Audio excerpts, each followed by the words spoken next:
What is going on, Bucs fans? Evan Wanish here, back at you with another video talking about the Tampa Bay Buccaneers. And today I am not alone as we continue to discuss the positional reviews for the Buccaneers 2023 season.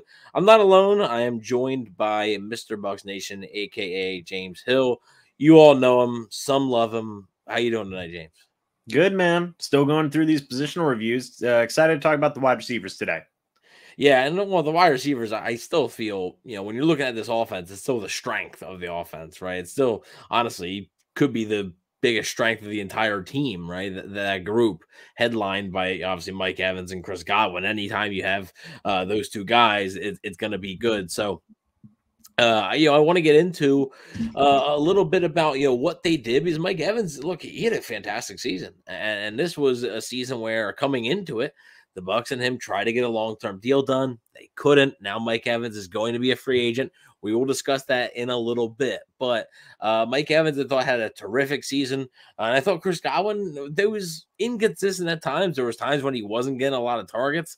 There was times when he was getting a ton of targets and not finding the end zone, which he didn't really find the end zone much at all this season anyway. But James, what were your overall thoughts on the Bucs' top two receivers, Mike Evans and Chris Godwin? Yeah. Firstly, for Mike, 136 targets, 79 receptions, 1,255 receiving yards, 13 touchdowns that tied the lead league for receiving touchdowns this year. His contract is up this offseason. I really don't have many doubts that he will be back. I suppose, anything's possible, but Mike Evans is still fantastic. He still continues to be Mike Evans year in and year out, and just do all the incredible things that everybody expects him to do at this point. So it was a great year for Mike Evans. I mean, it was the, most receiving yards he's had in, since 2018, Evan. Since 2018 is the third most receiving yards he's had in his career this past year. So that's pretty darn good, in my opinion. This is tied for the second most touchdowns he has had in his career, and that's at the age of 30. So Mike Evans isn't really slowing down anytime soon, in my opinion. He continues to be great. In the case of Chris Godwin, he only actually had 6 less targets than Mike Evans this year, and he actually finished with, I believe, 4 more receptions. He had 83 to Mike Evans' 79. So that's pretty interesting given, kind of the ups and downs of Chris Godwin this year. Still finished with over 1,000 yards. He had 1,024. The big issue here, like you said, only 2 touchdowns. Now, compared to Mike Evans' 13, that is wild difference there between the two big guys. And I think that would change moving forward, be it at Baker Mayfield at quarterback, be it whoever it is. The yards were still there for Godwin, and I still think he overall had a fine year. Just wish he would have gotten into the end zone a little bit more, but obviously a guy like Mike Evans gets getting a lot of touchdowns of his own. So both guys are still fantastic. That's still one of the top wide receiver duos in the entire NFL, in my opinion, certainly up there. And really not a lot of complaints this year from those two guys. They did a really good job. Yeah, and I mean, look, it seems like their entire career, right? It seems like they've never both had a down year at the same time, right? Like you can't really remember a down year for Mike Evans or Chris Godwin where you're like, man, like they just didn't really play well this year. It's always been really, really good. Even Mike Evans' so-called down years, he's still getting 1,000 yards. So let's move on, though, to the guys behind those two guys. And, I think because now defenses are paying so much attention to Mike Evans and Chris Godwin now that, look, you're going to have more than one guy, more than two guys now step up. Like, you're just going to have to. And in today's NFL, it's so important, right? 10 years ago, you might have been able to get away with just having, 2 stud wide receivers and dominating that way. In today's NFL, you basically need 3. Like, you basically need 3 starting wide receivers.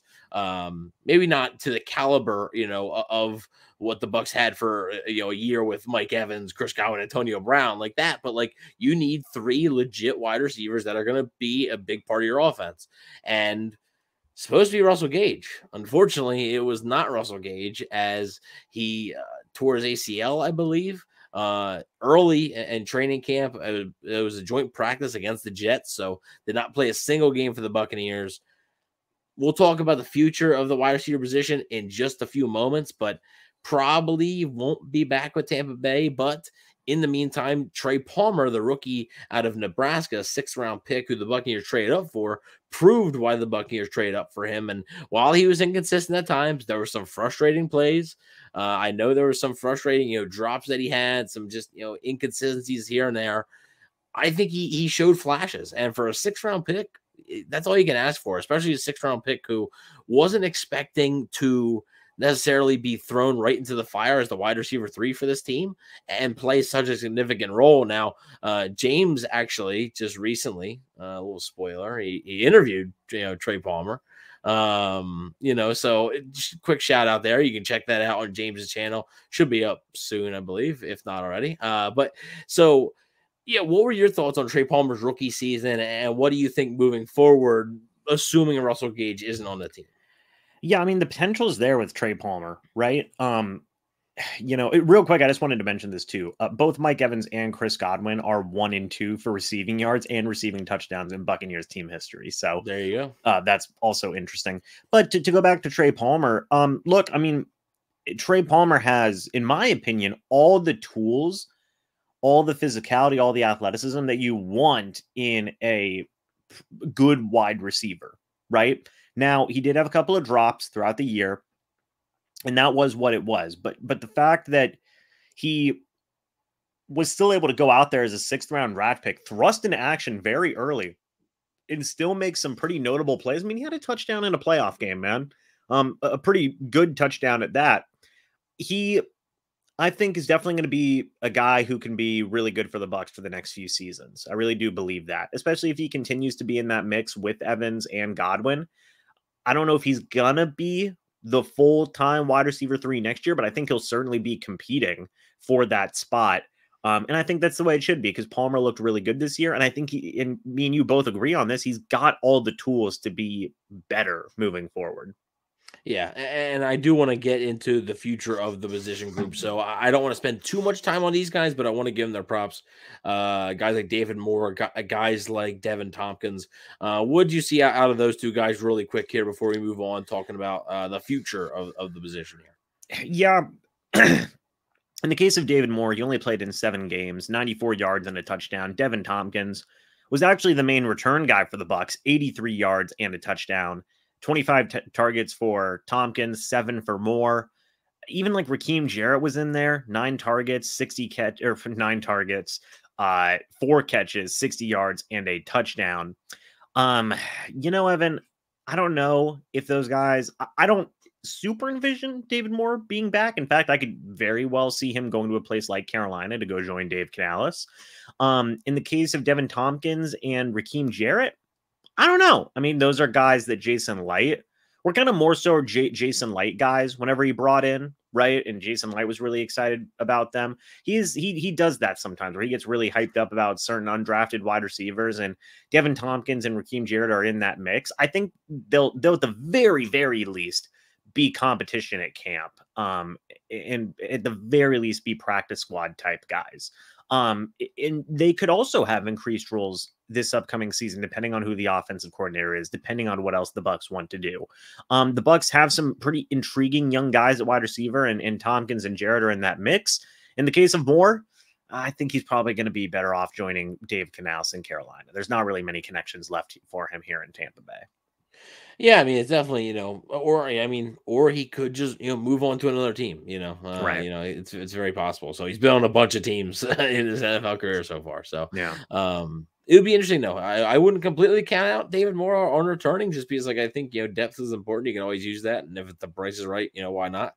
But yeah, we shall see. But let's move on. And we're talking about returning, guys not. All right. Obviously the big one, Mike Evans being a free agent. His contract is up technically when whatever March 13th or whenever free agency opens. Mike Evans, for the first time in his career, will be an unrestricted free agent. Any team can talk to him and any team can sign him. So I think for the first time ever, you're looking at a situation where you could realistically see Mike Evans play for somebody else. How do you read the current situation right now? And if you had to guess right now, right, what do you think ends up happening here, with Mike Evans?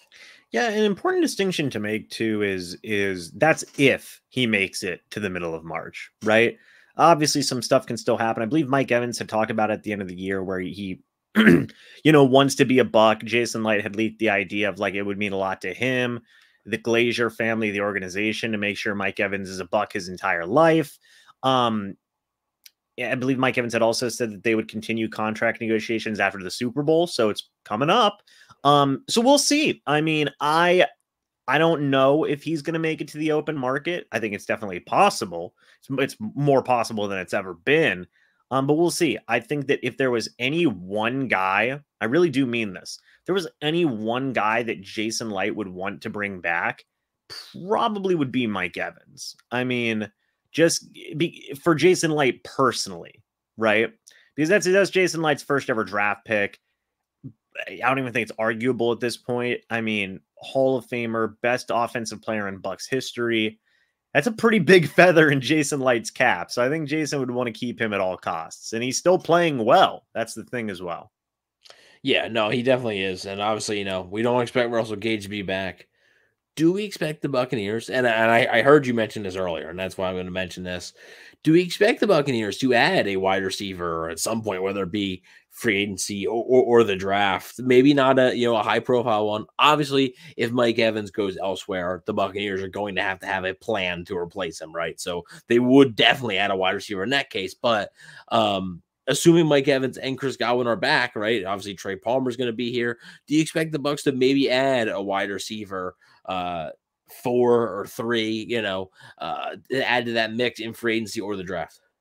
Yeah, I definitely could see that. I could see them doing both. I mean, I could see them adding somebody in free agency, depending on who the OC is, right? You could maybe get some random guy who was a 3 or 4 for like the Rams or the Lions. Those are both position groups that coaching staffs that the Bucs have been taking heavy looks at. Somebody from that group is certainly a possibility from those teams, depending on who the OC is. If it's from the Browns, maybe you get somebody from the Browns formerly. So yeah, I definitely think that they will add a guy who's maybe a fringe 3/number 4 guy in free agency. And then I don't necessarily, if you're bringing back Mike Evans and Chris Godwin is a free agent next year, right? Yes. That matters. That does matter. Man, I could really see him going a lot of different directions in the draft. I could see them taking a wide receiver early to say, hey, if we don't have big plans to re-sign Chris Godwin, let's get some insurance. I could see them taking a wide receiver in round 6 or round 7 to say, let's get somebody to compete with Raheem Jarrett and Devin Tomkins.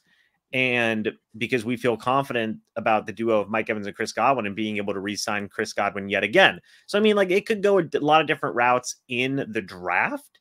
And obviously we'll get more into that as draft season continues here. But I would say at the very least, I could see them adding a fringe 3/4 guy in free agency to compete with Trey Palmer. Yeah, I'm going to give you guys a little bit of a video, right, exclusive here. This is normally a podcast take that I normally have. I fully expect 2024 to be Chris Godwin's final season with the Buccaneers. I don't expect them to be, assuming they re-sign Mike Evans, I just have a hard time seeing them re-sign Mike Evans and then a year later re-sign Chris Godwin. So I do think they're going to be looking potentially for basically what I'm saying. Don't be shocked if they take a wide receiver in the first 3 rounds. Like, just, don't be shocked if they take a wide receiver in those first 3 rounds. So definitely agree. And the wide receiver position, continues to be a strength for this team. Hopefully will be a strength. Hopefully Mike Evans is back. Hopefully, they're able to find another wide receiver there to complement all 3 of those guys and continue, to attack defenses that way. But James, thank you so much for joining me. I want to thank all you guys for watching. Please don't forget, what do you guys think? Actually, before I close out here, what do you guys think about the wide receiver position? What do you think about Mike Evans? Do you think Mike Evans is going to stay? Do you think he's going to go? Do you think Russell Gage could potentially maybe stick around for another year? What do you think about the potential of Trey Palmer? Do you think the Buccaneers are going to add a wide receiver? Do you think they're set at wide receiver?